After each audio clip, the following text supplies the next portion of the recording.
Okay, so the next thing we're going to work on is perfecting the walk-canter walk transition. In the last video with this horse, I was working on the flying changes, and then after you work on the flying changes, you have to go back and perfect your canter walk canters. First off, perfecting the walk to canter, I want to have a nice walk, his pull up the highest point, little flexion to the right,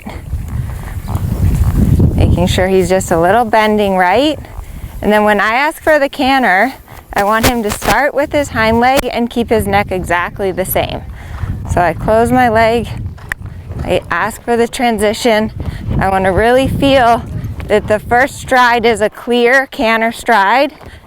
I want to feel his inside hind leg come forward underneath of my seat, and I don't want his head or his frame to change. Boy. So again, I have a little shoulder fore. I need him to be soft on my right rein and waiting before I can ask for the canter. I think of little half halt back, give that inside rein at the moment he canters. Good boy.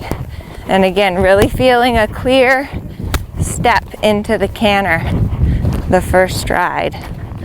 Good boy.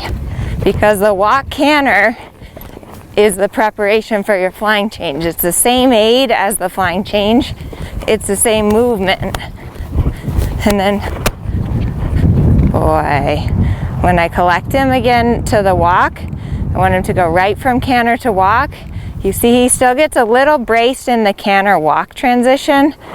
So I need to perfect that until I can, just from my seat, get him to walk from the canter. So again, from walk to canter, really thinking about that first stride, that I own the first stride, and that he starts from the hind leg.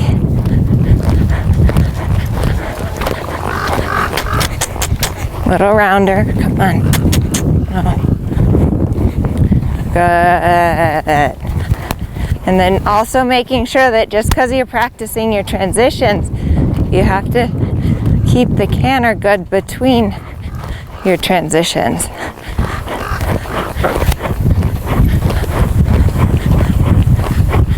Boy.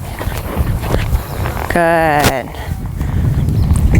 So I'll do the same thing the other way.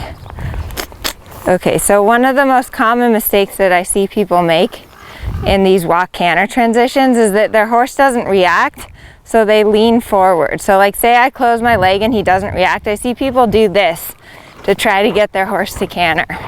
So obviously I was over exaggerating, but I'll do it badly one more time. So what I see people do is to get the horse to canter, they lean like this, forward and to the inside, and then they try to get that horse to canter. This horse is pretty much a saint, and he's doing it anyways, but it's not correct. So to get him to canter, I'll wait till again I'm at a good place.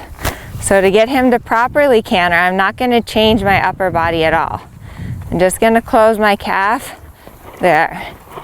And what I want to feel is that the hind leg comes through and nothing changes in my hand or in his frame. Boy. Good boy. And then same thing in the canter. I'm testing that he's really in self-carriage, so that I can give up both reins and he stays just right on my seat.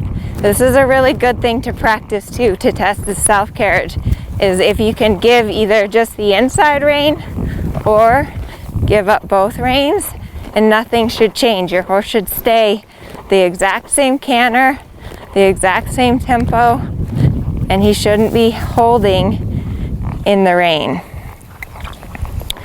Boy. And canter again. Good. So if you are having trouble with your flying changes, it's really good to go back and work on your simple changes, your canter, walk, canter transitions. Really perfect these so that they're right on your seat. Good boy. And that you don't have to use your reins all the time in the transition. Good. No?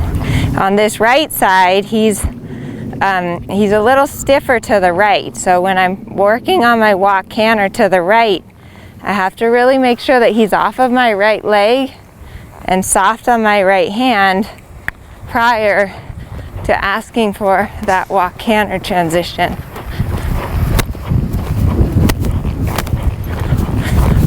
Oh, boy.